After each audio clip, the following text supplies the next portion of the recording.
Oh, lovely.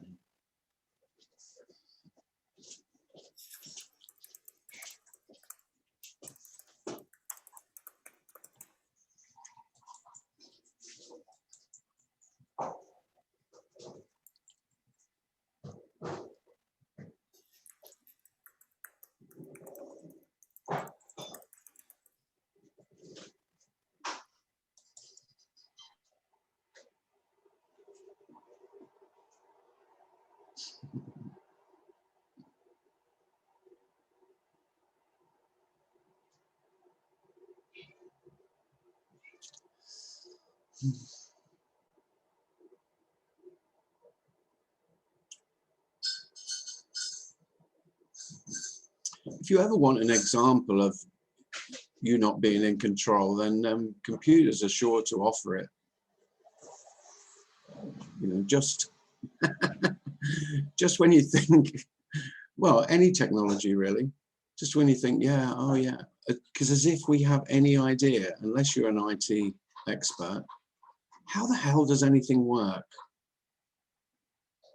I mean, I genuinely haven't got a clue, never have, with anything, even, you know, basic mechanics, not a clue.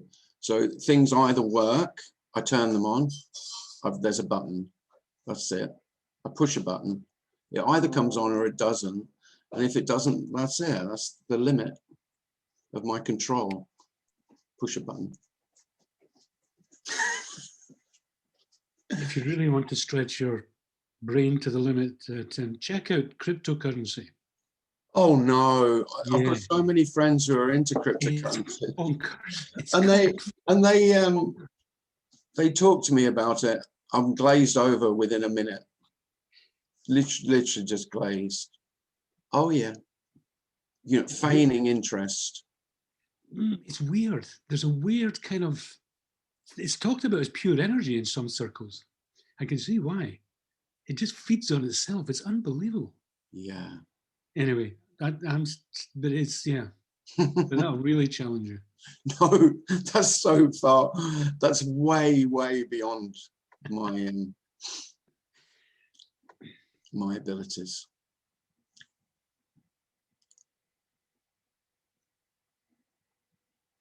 Anyway.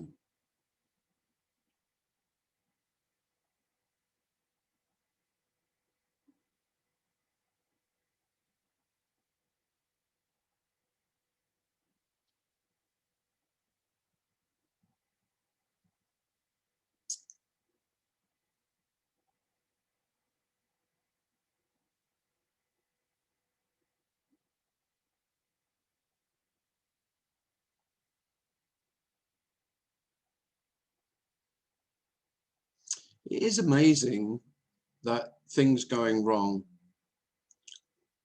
things not going to plan, things not happening the way I'm expecting them to happen, is seen as a problem. Because, of course, it isn't a problem, but it is for me.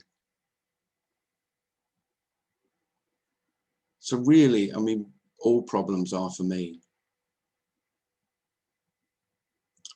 And in its simplest form, all this message, all that we're ever speaking about is that essentially there aren't any problems. There isn't anything that is going the way it should go or the way it shouldn't go until I say so.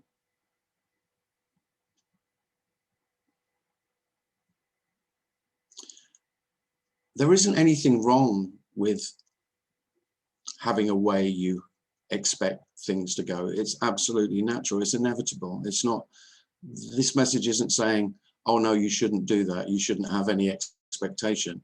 Expectation is totally human. There's nothing wrong with that either. But there is something glorious about there is no right way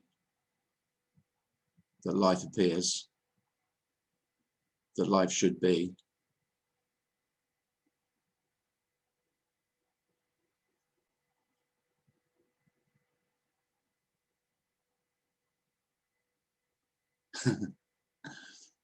That's the freedom. It doesn't mean it's not annoying when you expect things to go a certain way and they don't go that way. That's not what's been said. Oh, I'll be completely at peace with shit happening. That's not the message. The message is shit happens if it happens. It's much simpler than messages of or suggestions that there's a way to be at peace. No, the peace is regardless of reaction. So I was really pissed off that I couldn't get my computer to work. I'm swearing, I'm begging Darren, I'm pleading, you know, feeling pathetic, feeling useless. All of those things, all those things that we go, oh, well, that shouldn't be, I should be at peace. Well, you know, that's what we're speaking of. Or, you know, I've worked on being at peace no matter what happens. No, this is not about one being at peace. Whether there is a sense of peace or not, everything is at peace, regardless, in spite of. The peace is anger. The peace is resentment. The peace is, I don't know, all the things that you really think that you could get rid of, like the self-loathing of being so inadequate with technical equipment, which I suffered greatly with that, especially as a teacher. You can imagine being a PE teacher, which is about throwing and kicking things, and then getting in a classroom and being thrown lots of technology and feeling so, well, drowning in your own inadequacy. That was incredibly painful. And what we're speaking of is that doesn't have to be painful. It is just as it is, but the annoyance is there. Anger is completely natural. Frustration.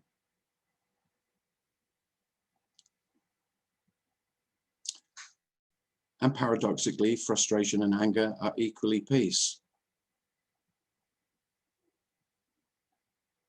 Happening.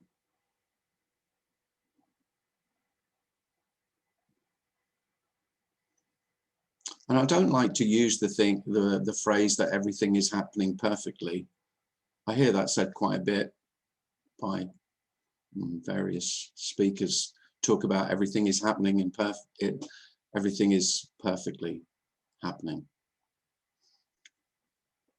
No, everything is very imperfectly happening. The imperfection is perfect. This is the end of any difference between perfection and imperfection. If you think about what imperfection means, really, it just means uniqueness. It means individuality. It means beauty. There would be no beauty in perfection. Everything would be perfect.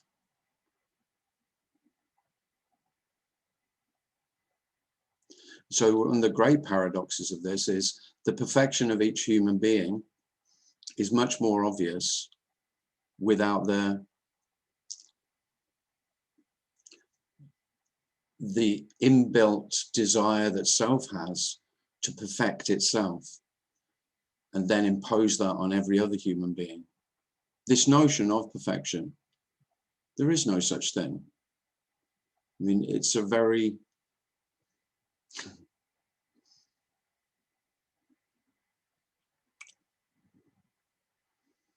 fascist ideal, isn't it? Really. It's a form of fascism. And yet it's one that most people think of as, you know, that is actually a benign, there's no,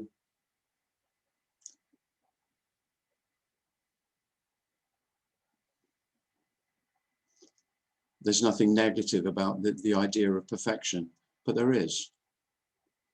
Because you're making everything wrong by finding fault with it. That it's almost perfect. And I can see the imperfection, and I could change that and make it better.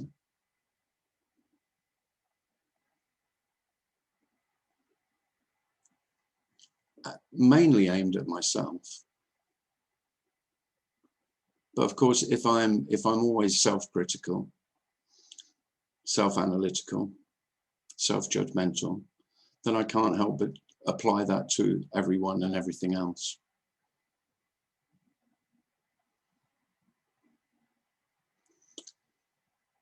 And you could say that's the root of suffering, not just for self, but I like to impose it, self likes to impose it on other selves as well. You know, you'd be a lot nicer if only you just did this and this, because I've noticed that you have that very annoying habit. You know, you could improve on that.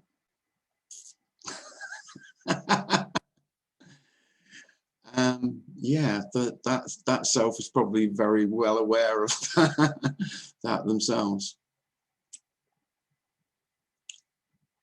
And although I'm joking about it, that's pretty much the root of suffering, isn't it? I'm not good enough. You're not good enough. This isn't good enough.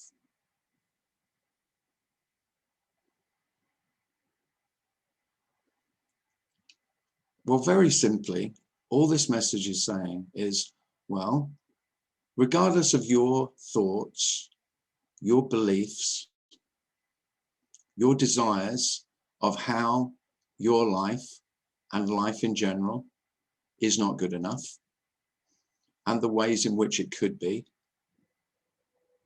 life couldn't give a shit. Life isn't listening. Life doesn't care.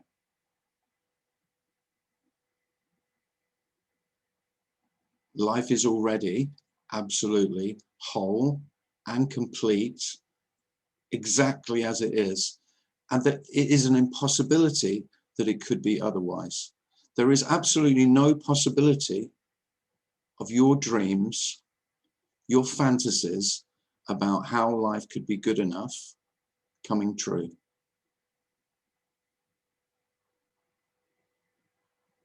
There is no coming true. Whatever truth there is already. This is the truth. It's not a truth that you can know.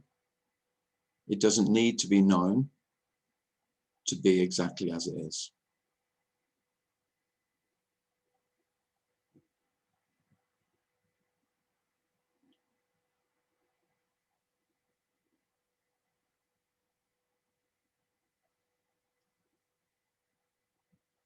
So really all we're speaking of is the impossibility of escape to somewhere better, to a more perfect future.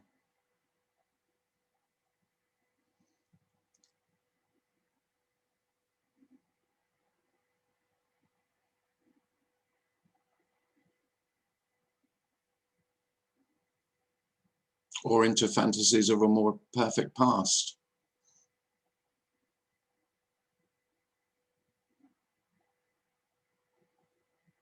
This is all of it.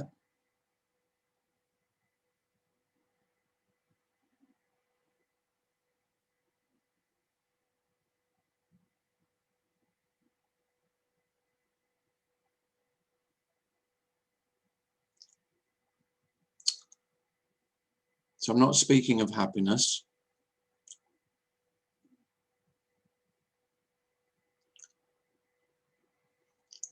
Happiness is my fantasy, self's fantasy of that perfect life somewhere else.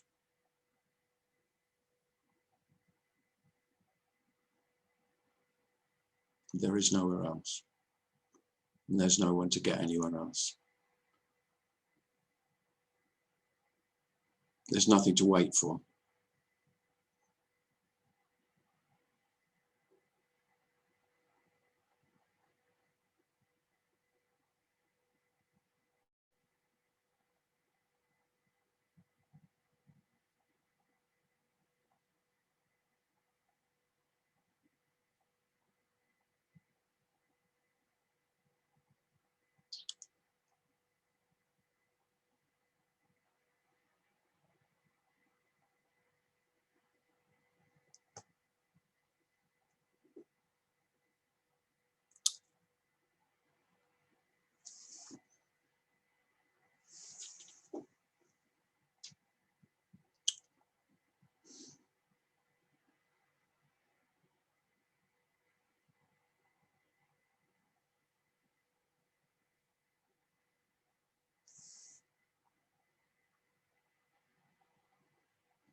So thanks again for being patient and waiting at the start of the meeting. If you want to ask anything or share anything, then just put your hand up or unmute yourself and ask.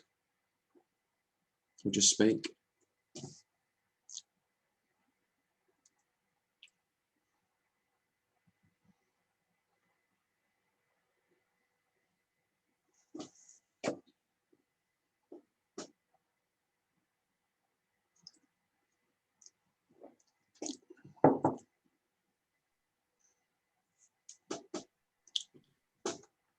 The other thing I'll say is, as we're a little bit late starting, we'll go till about 10, quarter past.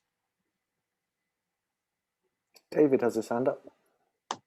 Hi, David. Hello, hi. Hi. Just a very brief one. Yeah. I read something this week, very understated thing. Anything worth its salt will let you down. It kind of stayed with me, actually. That's quite nice. Anything worth its salt will let you down. That's all. It seems to relate to some of what you were saying. And I know you can drive a coach and horses through it, but it's still quite a sweet, it's just one of these wonderfully paradoxical things, you know. Well, yeah. Well, as my interpretation of that is that self can't help but invest itself in hopes of what? Relationships, jobs, holidays, whatever else is invested would bring me happiness or bring me peace or bring me what I desire. And yeah, from this message point of view, the only hope is that they will let you down. Yeah.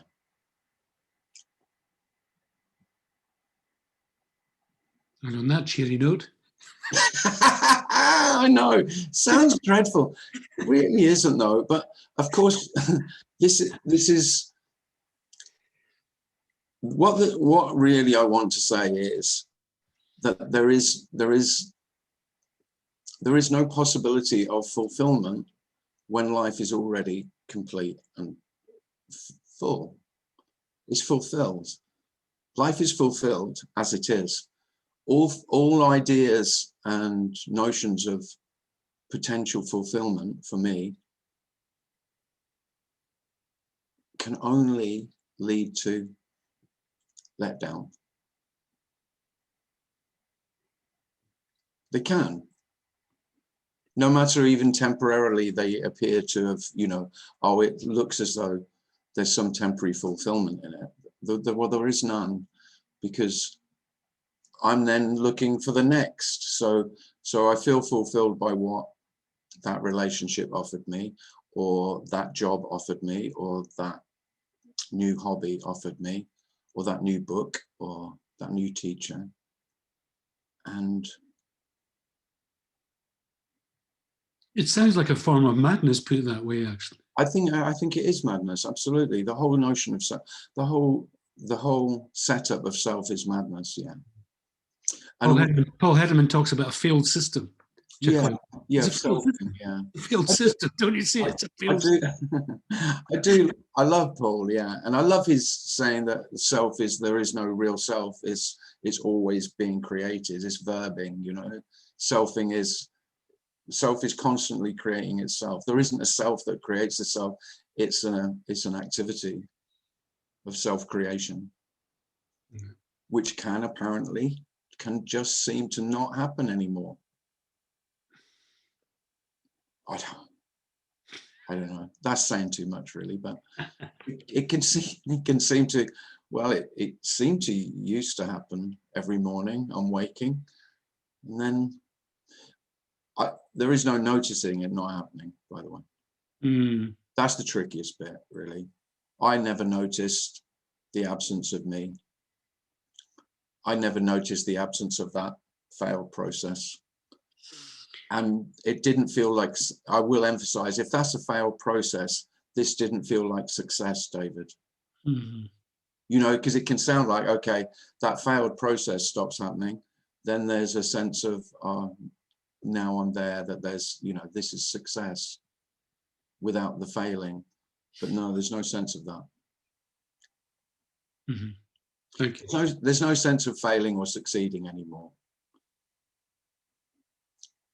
Not in the way that it was for me, anyway. Which was life or death. It felt so heavy, so serious, my success or failure.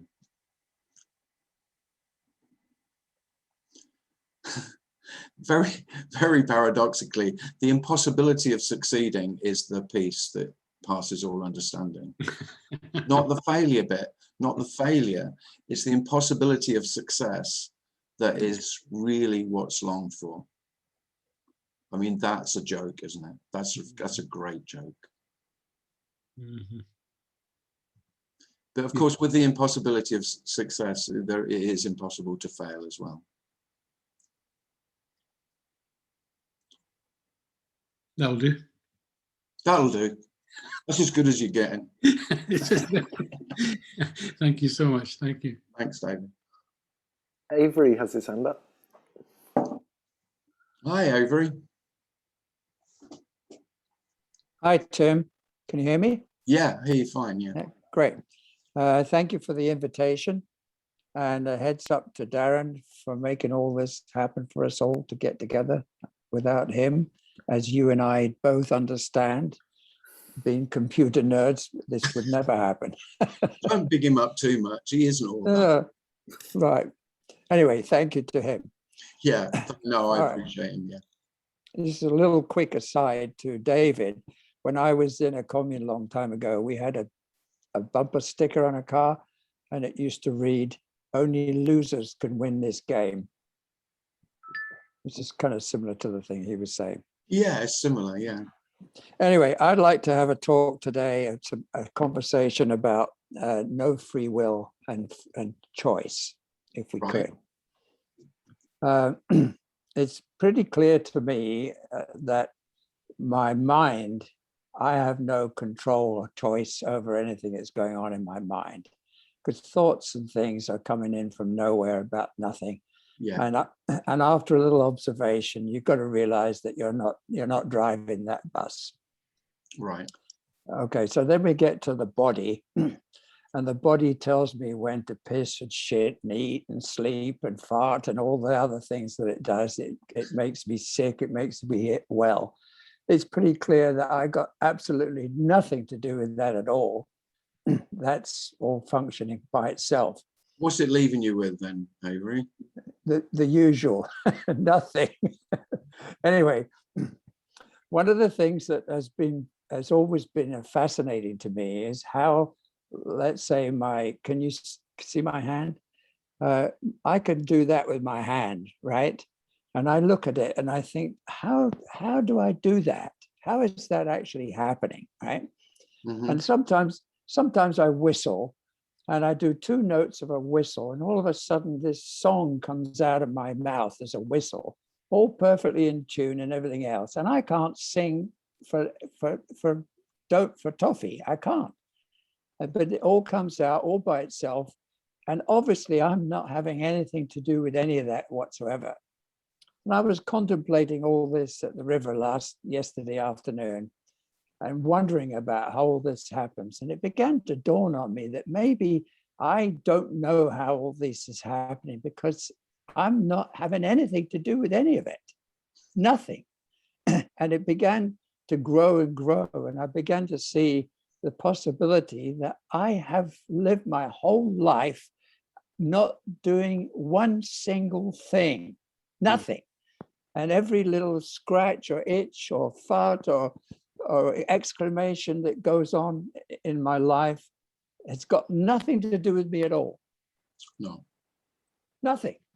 No. And so as I started thinking about that, if everything is all happening by itself and I've got nothing to do, and that's what you call, this is it, right? That's all that's ever happening. And it has no reflection on me whatsoever, no matter what I think about it or anything. It's got nothing to do with the outcome of anything. Then there actually is no need for a self. It becomes clear that the self is only required when I think I can do something about it. Isn't that how it is? There is no self. There is no self, no. There can't be. So it's much worse than, you know, that I was never doing any of that, that you know, it's been made obvious that you were not the doer, but it's Right. It's worse than that. There isn't a you who could be the doer. Right. I realize there's another stage, but even to realize that. Yeah, so it is. So, but that's quite a revelation you've had there. Yeah. Well, I mean, the whole struggle with the self and everything else is dependent upon how important it is to you. And when you realize that it's not doing anything at all, it's just causing you a lot of trouble. It's not very important then, Avery. No, not at all. No, but you will find if you start telling other selves what your discovery, they could strongly disagree with you still. Yeah, I mentioned to my wife this morning, and she was going upstairs. She said, "Well, tell that to all the poor people in India." Exactly. Yeah, I know. Yeah. So what are the implications about this in the long term? That means that if this is the case, then there is no response. There's no responsibility for anything that you do, right? Well, the great news is there isn't a long run. All right. Sorry about that. No, it's fine. But you know, that's the freedom. So you go, you know, what are the implications? Well, there aren't any implications for the future, aren't they? No, I mean implications for the self that's beginning to dawn on that this is. Well, no, there are no implications for the self because the self never is, never was. It's not really there, right? So there are no implications. You could say there are potential implications for the human being called Avery Groves, but for his self there aren't any.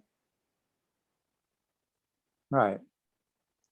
Well, I don't know. How's Avery's self feeling about the discovery that he's never done anything? Pretty elated. Pretty elated. That's all good then.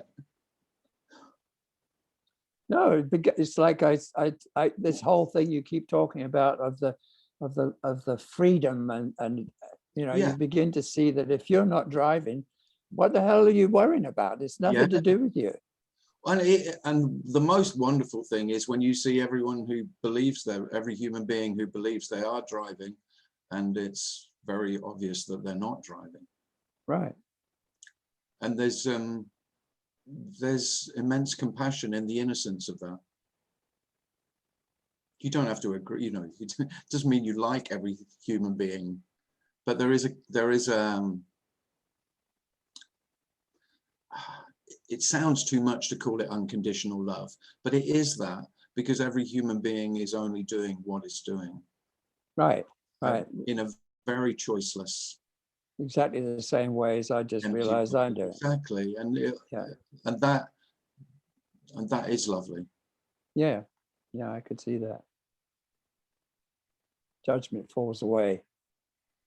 Well, yeah, and judgment's fine as well. That's the incredible thing. Yeah, there's still judgments, but you don't judge the person anymore. You're not judging him or her. The judgment of actions just the same. You know, annoying habits that Avery has always disliked. You know, human beings who have habits that you don't like. Yeah. I'm guessing that'll be exactly the same. But that's not okay. I mean, doesn't that fall in the same category? It's all okay. Exactly that. Yeah. Yeah. But what I mean is, it doesn't mean to say, this can sound as though, oh, then I'll be completely, I'll like everything. You know, there'll be no more judgment. No, judgment is completely natural. It was never me judging. It was just another thing that was claimed by me, you know, my judgments. Judgments completely. So is there judgments or isn't there judgments? Yeah, the appearance of judgments is completely natural, is what I'm saying, Avery. Just like you weren't driving the car, you weren't making the judgments. You're not making the judgments. So who's making them? No answers to any of those questions, Avery. And the amazing thing is that without me and my desire to know and be in control, because that's what knowledge says it would give me, there's no desire. The desire to know the answer to that question doesn't appear. Not there. No. Right. One of the most incredible freedoms that we're speaking of is the end of questioning life. I mean, I was a child who forever asked why. And as an adult, I always wanted to know why, because why would give me knowledge, and the knowledge would give me personal power and control over my life to manage it. That's what I'm doing with this. Can be like that. It can seem that way. But you're not doing that. But you're not trying to understand it a bit deeper. Yeah. And really what we're speaking about is the end of the need to understand. Right. Just a sneaky way to try and get out of it again. Yeah, and it is. Because this isn't a getting out of anything. Right. It can sound that way, though, to self. And I know that this non-duality is often temporarily attractive to some selves because they see it as a way out. And if this is speaking, there is no way out. There is no escape. This is not an escape from life at all.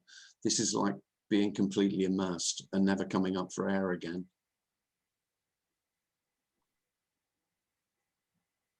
You know, because self really wants to dip into this, get a bit of light relief, and then get back on with its life.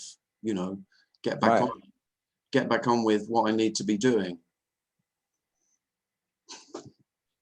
I've got projects still that need completing. You know, I've got my bucket list still to complete. You know, there's still things to be done.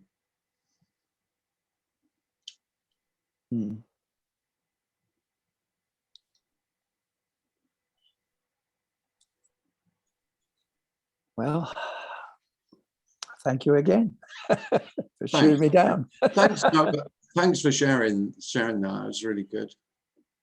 It was lovely. It was lovely and honest. I love it. Okay, appreciate it. Thanks, Avery. Thank you. Virisha has a hand up. Virisha. Hey, Tim. Hi, how do you pronounce your name? Viresha. Viresha. Yeah, it's Sanya's name. Viresha. Hi, Yeah, nice to meet you. and you. It's a mind question, but only the mind can question in a way. What brought you to give up your seeking? You stopped seeking. I saw your website today and you were seeking a long time, like me. And then you stopped, or what? What happened? I mean, yeah. So it's hard to describe. I would say I stopped. Mm. And if I stop, the seeking stops. I and the seeking are one and the same energy. Yes, yes. Yeah. So I am always, the energy of self is always trying to get somewhere. You know, even if it's negative, it's trying to, Yes, yes. it's Clear. either, really there's two strategies self has. One is hiding and one is running. They're the two favorites. You know, I might not necessarily be what I'll perhaps, Yeah. you know, with moments of rest in between, but generally hiding or running. Yeah. And so what happened? One thing I would make clear is I didn't stop. I resisted. There was huge resistance to stopping. Mm-hmm. Yeah. Mm-hmm. So it was much more like the seeking being taken from me. And in the seeking being taken from me, it was as though I was being taken. Yeah, I get it. Yeah. Same with Andreas. I met Andreas once in Finland. I'm living in Finland now. Yeah. Well, mine was, yeah, I've heard in Andreas's story, it's quite, it was quite peaceful. Here it felt incredibly violent and Violent? Yeah. Uh-huh. Okay. Yeah, you are more violent type than Andreas. I am much more violent. Yeah. Yeah, of course. Yeah. But, you know, there isn't, when we're speaking of how this might happen or might appear, you know, this falling away of self. Falling away doesn't sound too bad. Being ripped and torn away would be much more accurate for if I was describing it.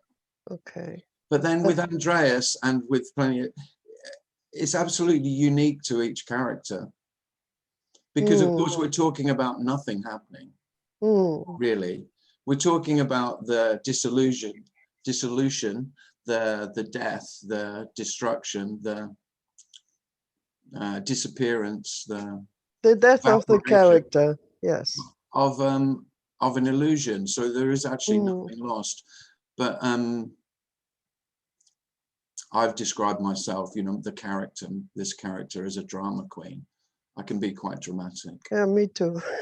So I made a song and dance about it, you could say. Cool, yeah. I'm also a singer and dance. Yeah. Okay, what else? Wait a minute. Oh. And you never had a teacher except nature? Me? Yeah. Oh no, lots and lots. Ah, okay. Yeah, Tony Parsons. Ah, yes. Okay, yes. Lisa Cairns. Okay. Andreas Muller. Okay. Uh-huh. Kenneth Madden. Lisa Lennon. Okay. But do you know I never saw any of them as teachers. I never did. I never had any. I never felt that. I always felt that they were just communicators of this message. Yes. And that's how it's so it hasn't really changed from when I was a seeker to now. You could say I'm a speaker, not a seeker. And it really feels no different. It's just the message is now being spoken rather than listened to. Yeah. Oh, yeah. And each speaker, it comes out slightly different, of course, because it comes as the character speaks. As that human being speaks, the language, the vocabulary that human being has. And it's lovely to do it with singing. I think this is my thing. Yeah. So each bird sings its own song. Yes. Wow, cool. And of course, just like everything else, you're attracted to some bird song more than others. So that's how it is with this, I think. That's the character thing again. Yeah. Yeah, clear. And of course, what self does is it claims that I'm choosing that, you know, I'm the one that likes that or prefers Yeah, that. yeah. Whereas it's just the preference is completely natural. Mm. Yeah, I mean, we got this card, so we have to play this game or what? Yeah, we have Well, to, but not so serious. it is funny because it doesn't feel like it doesn't feel like it did when I was playing. Mm. You could say there's just playing without the player. I guess that's as close as you would get, really. Mm-hmm. And life is a lot lighter, much more playful. I can see it and feel it when I hear you, and yeah. And what I really liked, you said it once, I heard you before. You said something that you are alone, or somebody asked you that you still feels alone, but it's much more fun to be with others alone. So this I really liked it. Yeah, yes. Yeah. And at the end, it's one. Yeah. This is the bit that I didn't bargain for. I never bargained for this complete aloneness. That's not what I was in the game for. That's not what I was seeking. I was always seeking communion, connection. And there is no one to be connected or disconnected. It's an aloneness that is beyond description. That because aloneness and oneness we're speaking of the same. Okay. All of the words that that you typically hear in non-duality: emptiness, no thing, oneness, alone, are all speaking of the impossibility of that longing for connection, which absolutely ran my life.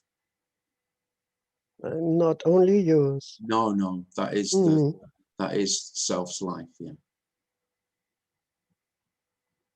Wow. Thank you very much, Tim. You're British, huh? Yeah. Okay.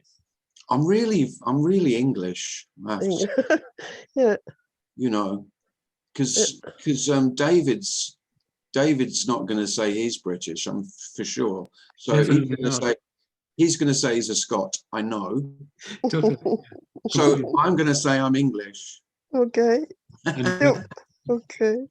Very Well, there is a thing in England, in Britain. It's fine to be Welsh and it's fine to be Scottish, but it's not fine to be English. If you say you're English, immediately you're tarred as a member of the EDL or some other fascist regime.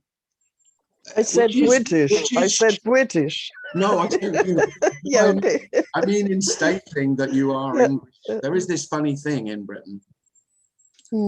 It's fine to be proud Scottish and proud Welsh, but English, no. You put a George flag outside your house and you might as well put a swastika up. Okay, whatsoever. That's completely true. It's funny. It makes you laugh. Yeah. Okay, so thank you. See you later. Oh, thank you. Thanks for that. Alicia wants his wants his time. Yeah, Siobhan has her hand up, but I messaged Alicia. Yeah, Alicia is next, but Siobhan first. Go ahead, Siobhan. First. Yeah. Hi, Siobhan. You need to unmute. Sorry, I wasn't quite prepared. Yeah, there you are. Hi, Tim. Hi. Hi, Tim. Hi. How are you? You okay? Yeah, good, thanks. Let's do this. I was just wondering, the words unconditional love, how misleading is the word love in that? in those two words How do misleading. you discuss? Yeah, how misleading. Yeah, I tend not to use it excessively. I use it sparingly because yeah, it can be misleading. Yeah. Yeah, Because it can't it? because it's a love that is utterly ruthless. Yeah, It's not. brutal. It's a love that doesn't recognize self at all. Yes. And so, Fabulous. from self's point of view, from my point of view, and my idea of love, it wouldn't recognize what we're speaking of as unconditional love as love at all.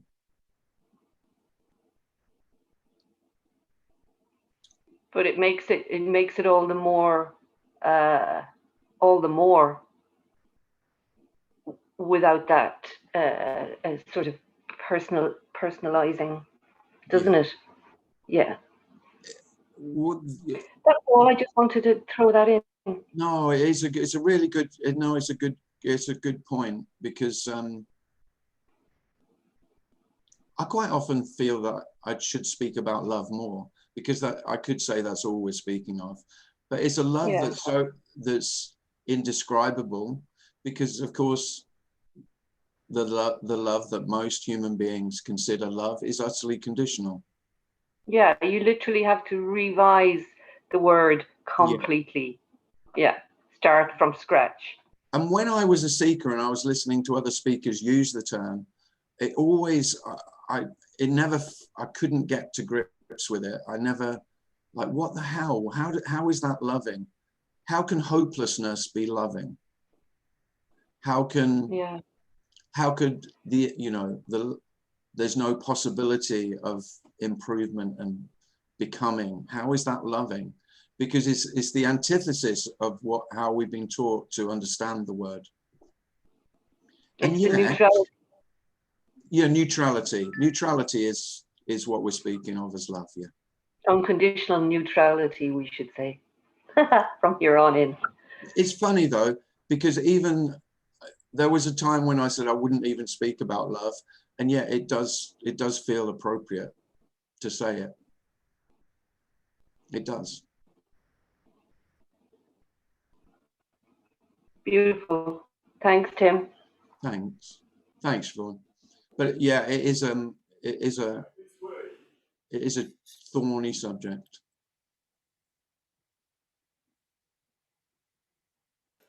Go ahead, Eligio. Hey guys. Hey Darren. Hi. Hey Tim. How you doing? Hey, Elijah. Good to see you. I'll try to be good today. You're always good. So you said that the me is the seeking energy. Yeah.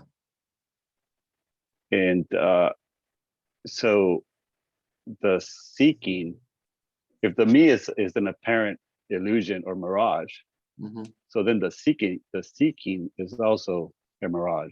Yeah. Yeah, there's nothing to find. Yeah. But it feels real. It really feels real. Yeah.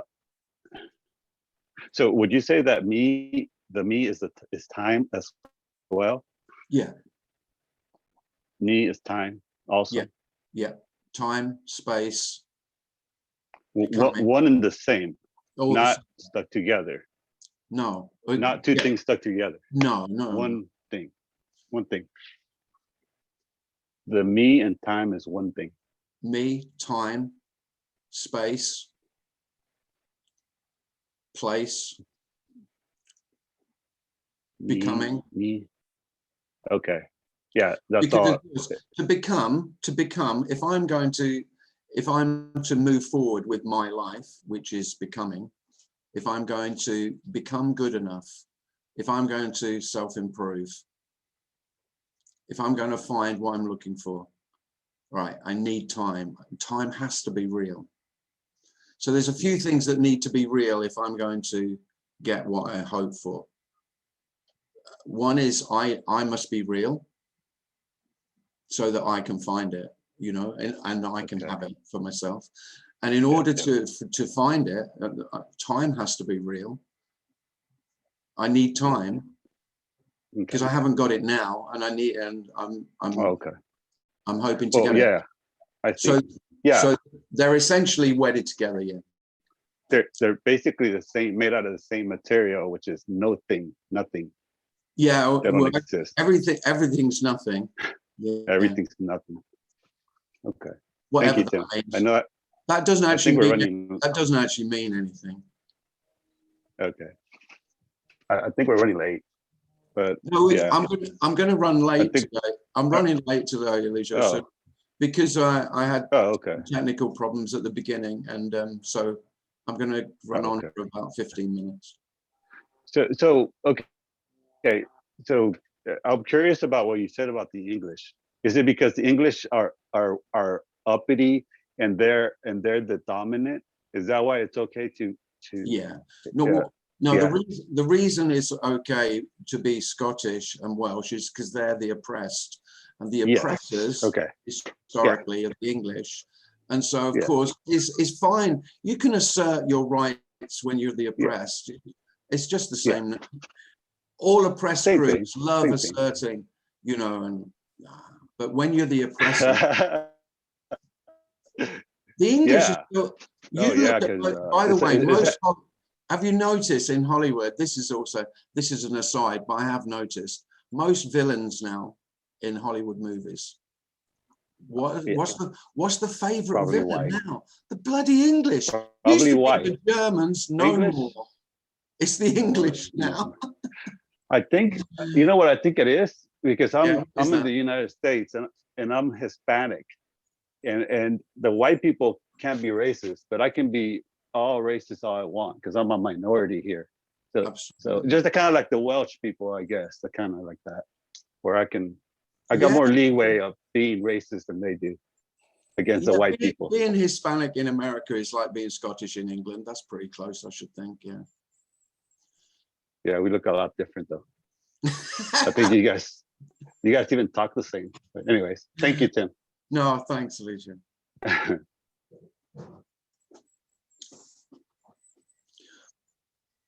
It's funny. I will say something about that sense of being English. I mean, it did mean something to me, and now it's exactly the same. I think my attitudes towards nationalism are exactly the same. I always had a sort of loathing for it, a total distrust of any nationalism, seeing it just like I did with religion. But now it doesn't have any weight at all. So when I talk about being English, there's no sense that I am English. It's hard to describe, but it just doesn't mean anything at all. I think it's the absence of self-consciousness. I was talking about something that was dear to me, and now it's not. But it's exactly the same, and yet completely different. That's the hardest thing to ever try and convey when we're speaking about this absence of self, because it's the absence of something that never is. Nothing changes, and yet in the absence of that self-consciousness about, I personally identify with that as part of me, of who I am, then it's always heavy. It has a weight and it has a significance. And now it's just something to play with. So you'll be rooting for the Scots in the Euros. Will I? How?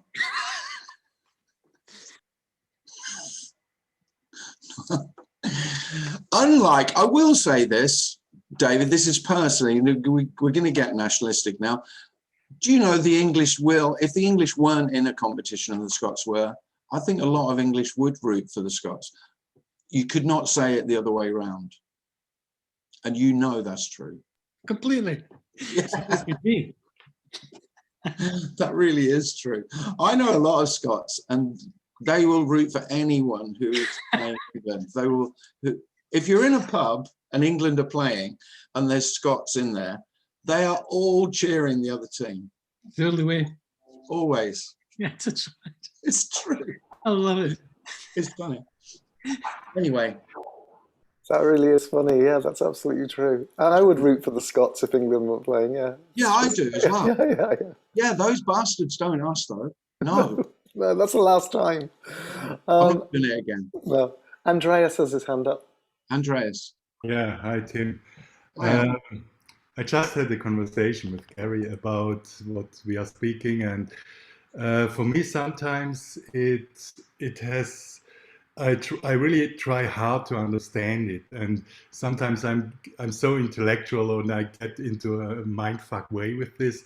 Do you Yeah. think there is also another possibility to transmit this message in a not in a verbal way, perhaps in a physical way, or I don't know, in a more childish way, or that's where you Well, can understand it not by mind because it is not understandable.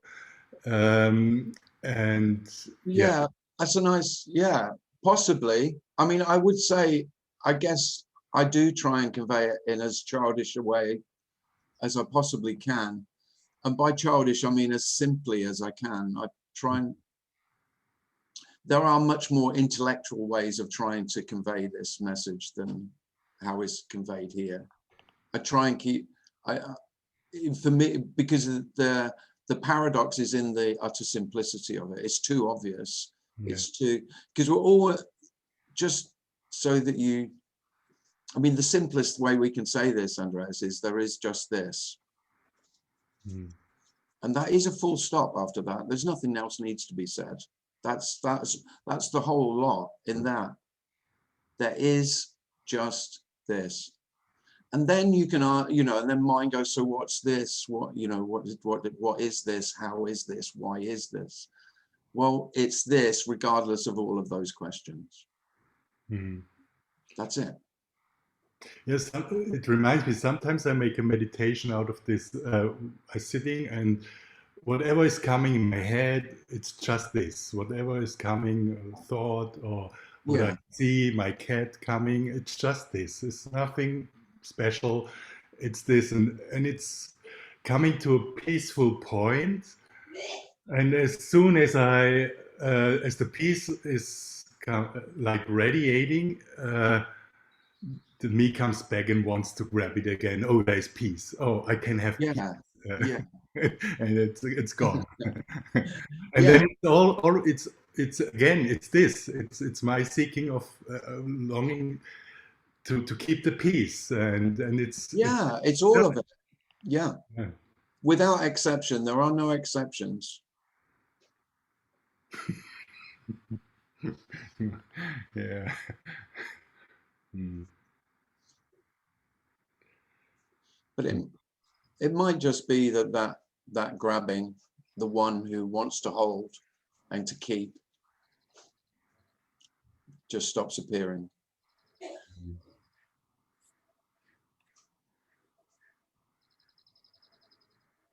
And most incredibly, that won't even be noticed. The loss of self, which is feared more than anything else by self, is no loss at all. In the seeming losing, it may feel dreadful. It may feel like dying. But there is no one to die. I mean, that's why you may call this liberation. Because there is no greater liberation than there is no one to die. There are human beings that appear to die. There is no one who dies. There is no one who is living. So there's no one to die. There's just living, which includes dying. Dying is not something else. Death is not somewhere else.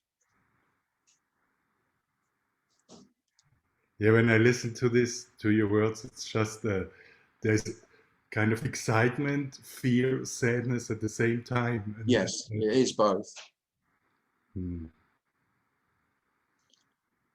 There is a great melancholy with this.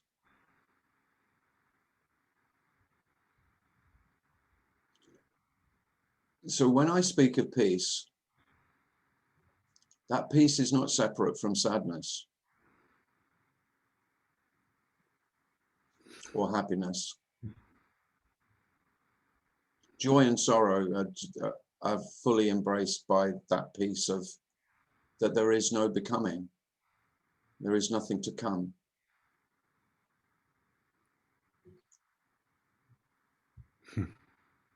And this is not what self wants.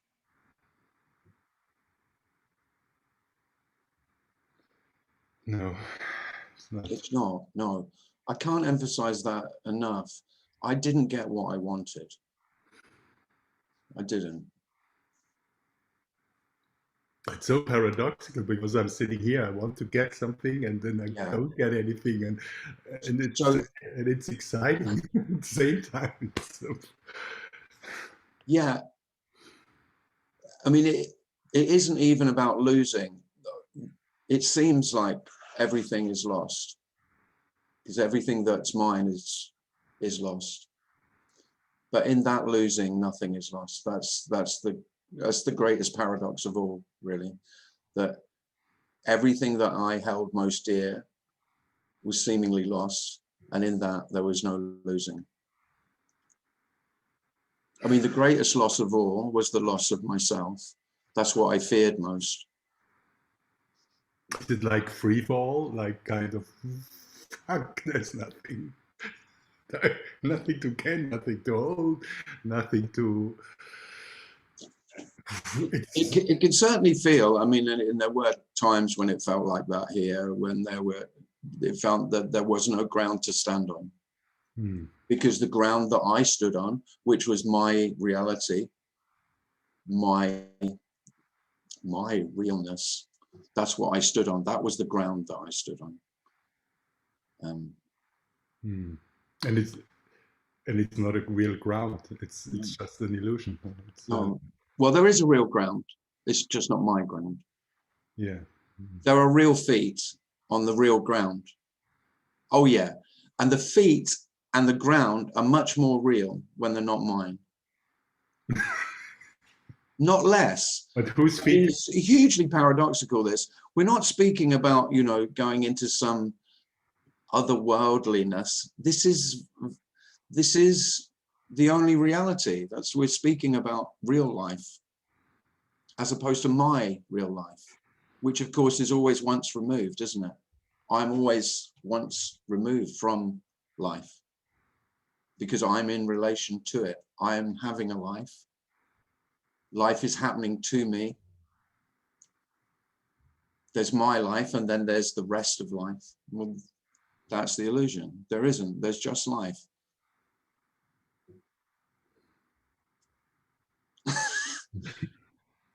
Yeah. I have a simple other question. Elige and you often were talking about mirage. I don't understand the word. What's mirage? Sorry? Elige, when you were talking about, I don't know, mirage? Or mirage? Mirage. So you know when if on a hot day you're driving along the road, and on the road in the distance it looks like water shimmering in the road. Aha, like a Fata Morgana. That's a mirage. Ah, yeah, okay. Yeah, now and you know, there's lots of stories of people dying of thirst in the desert, and they see the mirage of an oasis of water. I call it Fata Morgana. Yeah. Yeah, so that's the mirage. Yeah. Okay. Yeah, thank you. I really love to listen to your talks. And oh, thanks, Andreas. Oh, nice to have you here. Tom has his hand up. Tom. Go ahead, Tom.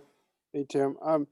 I know that this word experience is there's no experience and we're only experiencing and all that, but it seems like, you know, something happens, like this homunculus or this inner being falls away. Like there's nobody seeing this, there's nobody experiencing seeing, there's nobody experiencing touching, tasting, feeling, sensing. And I'm probably not, experiencing is a word we don't usually use in non-duality, but this sense of experiencing falls away. I mean, in a sense, and it does. Yeah. I don't know. Yeah, I would say that. Yeah. Do you feel that too? But it seems like most people have the sense that their ideas are their ideas. Yeah. And their feelings are their feelings and their sense. And so when you fall out of that, you feel almost more separate than you did before, because you're no longer, when you're sitting in a group or something, people are talking, or you No, try to talk about this to someone. It's sort of that headless way, you know. no, I So know. It can feel really isolating. Yeah, I mean, how paradoxical is that? Without self, I feel more isolated. Yeah. Yeah. Yeah, because one of the hardest things with this is who do I speak to about it? Mm-hmm.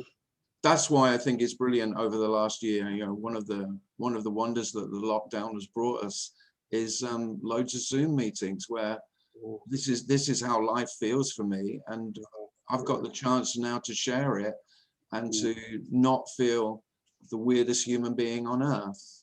Right. It's interesting because all those characters. Because there is a real sense of, if this hits, I think if it's slow, if it's in the story, if it's very slow and seemingly a slow evaporation, but if it's dramatic, then it can be really overwhelming, and you can feel like, well, I am the only one. Mm-hmm. I don't mean but as a human being, there's no one. Who do I speak to? Who else? Who can I speak to about this? It's interesting that I'm sorry, all the people you mentioned, I know who all those people are, and like anybody I talk to in my regular life, nobody knows any of those people. So it's just really strange that I sort of like have this sensitivity or something. I don't know, but yeah, it's weird. Yeah, but I like what you said about experiencing, because I mean you can hear some non-duality, well, not what I'd call non-duality speakers, but speakers who talk about experiencing a lot. You know that there is only experiencing. The reason I wouldn't say that is one of the things that does fall away or stop appearing is a better way of saying it. It no longer appears, is that sense of being the experiencer. And so using experiencing as a word just doesn't feel how it is. Yeah. You know, happening is better than experiencing as a word, as a description. And it's much simpler. The words don't matter. At the end of the day, Tom, none of the words matter when we're trying to describe this, because we're just, because it's all very futile, and you can't help but feel quite pathetic in attempts to describe everything. Mm-hmm. I know that one. Yeah, and that comes up still for me. I mean, I've been speaking about this online for over a year now, but it still comes up and think, well, it's so pathetic, pathetic attempts. And because it is, this can't be described. Right. It's almost like you're having this experience. I don't want to use that word experience, but you just want to say something about this. And every time you try to say something, there's like this contracted thing, like, yeah, there's no words. You can't say anything. Yeah. So, yeah. Well, and yeah, and but those, when that desire to speak about it, you can't get it wrong, Tom. Though, I mean, that is the good news. Whatever you say about it won't be wrong. Mm-hmm. Thank you. This is one of the freedoms that we're speaking about, is that whatever you say about life couldn't care less. Life isn't listening. Life isn't worried whether you speak about life in the right or the wrong way. That's one of the great joys and the freedom. And that not caring of life is unconditional love. And again, that's not the way that I saw love. Love was always about caring. You do it right, and then I'll love you. You behave this way, then I'll love you.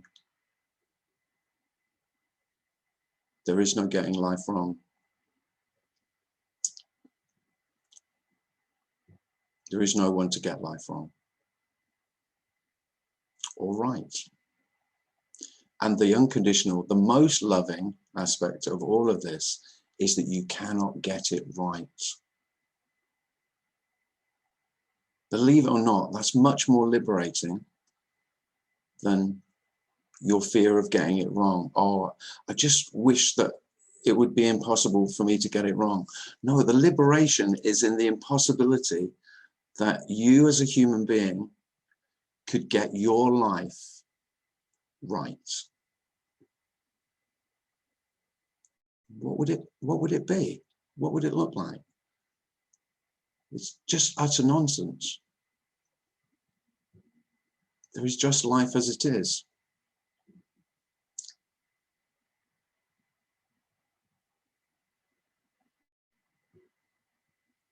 It's not your life. There isn't life separate from you. There isn't you and life. There isn't life happening to you. Just this aliveness. This completely aliveness.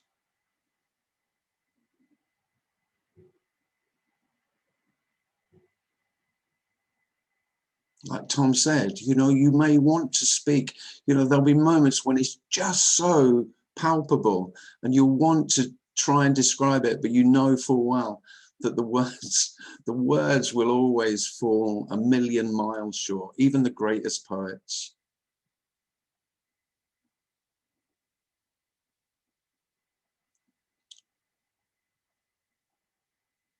But that's okay.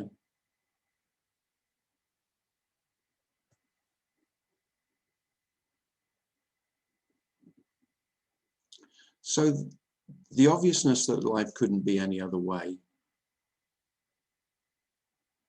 is the peace that passes all understanding, or how it feels generally, certainly in comparison with how it would have felt, how it did feel for Tim, is an okayness that passes all understanding, an okayness that doesn't make sense, that life's okay,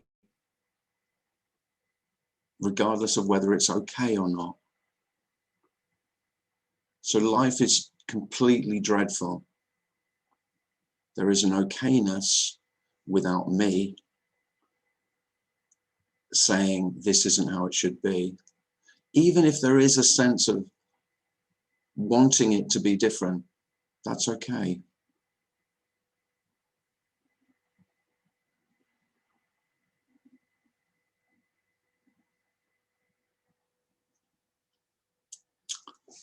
Well, thank you very much, everyone. I think we'll finish there. I've gone over time, but, and thanks for hanging on at the beginning, those of you who did.